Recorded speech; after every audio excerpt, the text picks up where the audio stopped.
कि अरे लहंगा के भीतर ना इतर लगावो। ध्यान दे हम। हाँ गाना कोनो गलत ना होला, कलाकार कोनो गलत ना इंडस्ट्री में अपना ना गंदगी फैल गई बनो कि उनका लड़तरी उ अपना में लड़तरी उनका में लड़तरी। अरे भोजपुरी उनकर अक्षरा सिंह के पिताजी के पावर स्टार नहीं घंटा स्टार हन त एकरा बारे में रोरा का कहल चाहते हैं? अक्षरा सिंह ओइली उनका संग है फिल्म बनावे खातिर, काहे खातिर डांस करेली, काहे गाना खातिर।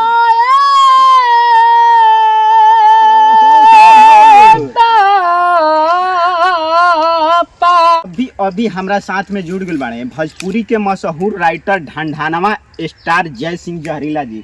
सबसे पहले हमरा चैनल में स्वागत बा जहरीला जी। अभी मजा आएगा ना। बोली का कहतनी?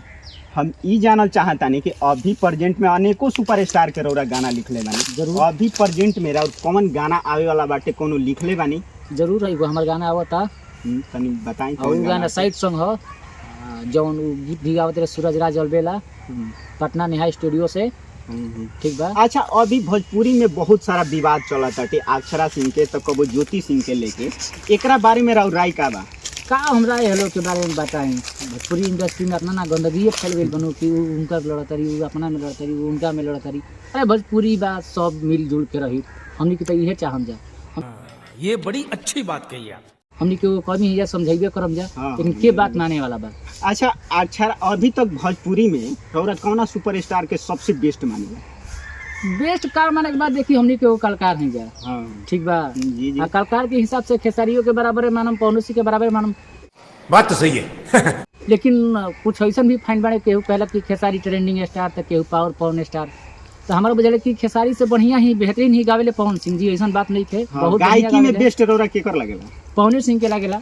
अच्छा, तो पवन सिंह के अक्षरा सिंह के पिताजी कहताने कि पवन सिंह पावर नहीं घंटा बा ओकरा में, एकरा बारे में रौरा काहे नहीं खन पावर जरूर पावर बने। अब पावर उनका की इंडस्ट्री देले बा। कहताने उनकर अक्षरा सिंह के पिताजी कि पावर स्टार नहीं घंटा स्टार हन, तो एकरा बारे में रौरा का कहल चाहते हैं उनका पिताजी के? उनका उनका पिताजी के कहीं पढ़ल लिखल उनकर बेकार बा। अच्छा, हम पढ़ाई लिखाई जौन कइले हन बेकार बा। और ऐसा ही एगो अक्षरा सिंह भी इंटरव्यू देताड़ी और कहताड़ी जैसे एगो स्टेज शो के दौरान पावर स्टार पवन सिंह जी बोले रही कि दाढ़ी मुछ बढ़ा लेला से लागत है कि बीरकुंवर सिंह के साढ़ू ना हो जाए। तो एकरा बारे में राय का? अक्षरा सिंह कहताड़ी कि ऐसा आदमी को अभी पढ़े के और नॉलेज लेवे के जरूरत बाटे। तो काहे कि अक्षरा सिंह ओइली उनका संग है फिल्म बनावे खातिर, काहे खातिर डांस करेली, काहे गाना खातिर ओइली? ये क्या है? वो घड़ी तो सोचे के चाहिए कि पढ़ाई इनका करे के चाहिए। अच्छा, भोजपुरी इंडस्ट्री में ऐसा ना बुझाला जे अक्षरा सिंह के पावर स्टार पवन सिंह ही लेल बने? जरूर लेल बड़े। तो ऐसे तो बोले के ना चाहिए उनकरा। अब का को हम कहल बा कि हाथी चले बाजार कुकुर भोके हजार। भैया हवा हई केनियो घुसब केनियो निकल जाए। पवन सिंह स्टार हमें तो स्टारे रही हैं, केहू के गिरैला से थोड़ी ना गिर जाई हैं। अच्छा, अक्षरा सिंह के कैसे जानल जाला, केकरा थ्रू के लिए आइल भोजपुरी इंडस्ट्री में कि अक्षरा सिंह के इतना बड़ा नाम भइल? पवन सिंह हमरा देखे के हिसाब से कि पवने सिंह। तो वो पवन सिंह के ऊपर इतना बैक टू बैक आरोप लगावत जा रहल बाड़ी। का कहीं अब उनका बारे में मत बोलवाई। लड़की हई एगो कलाकार हई, हमनी के कलाकार रही जा, बोलल जा तो बहुत इंडस्ट्री में बवाल हो जाई। ऐसे जा एकरा के बात के जे रोक दिया, कुछ और पूछी तो बढ़िया रही।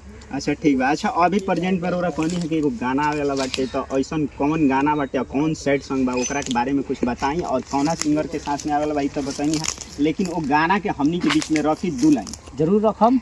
वो गाना सूरज राज अलबेला के आवत है, हमार गाना गइल हम देवी गीत काली माई हो डैनी के लेला दुनुआ।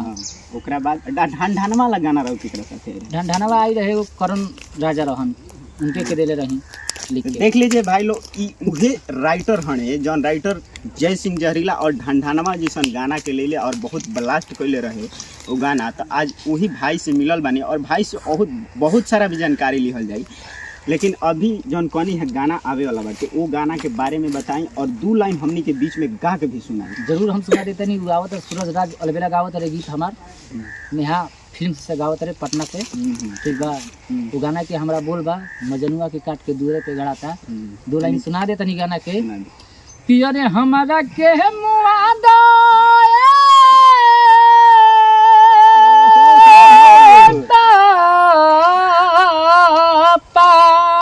करो हाथ जोड़ के मैं मोदी साहब से गुजारिश करता हूँ। अरे हमारा के मुआदा पापा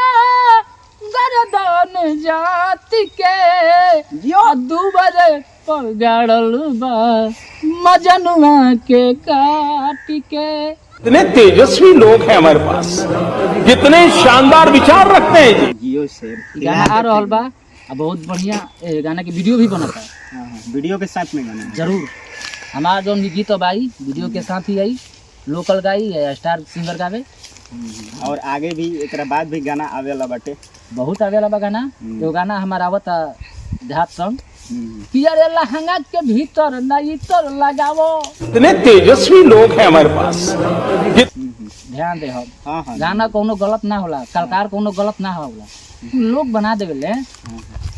ई गाना के हम लिखले बनी कि अरे लहंगा के भीतर ना इतर लगावो, आ चलबो उठा के गमकी जाई। अरे धोली कोनो देहाती बाची, पाछा से चोली चरकी जाई। अच्छा यार और ऑर्केस्ट्रा सब अनेकों गाना भाई के आवता और भाई लेखनी के साथ साथ में गायकी भी बहुत बढ़िया करता है। तो अब अतने को हम ओकरा बाद से जय हिंद।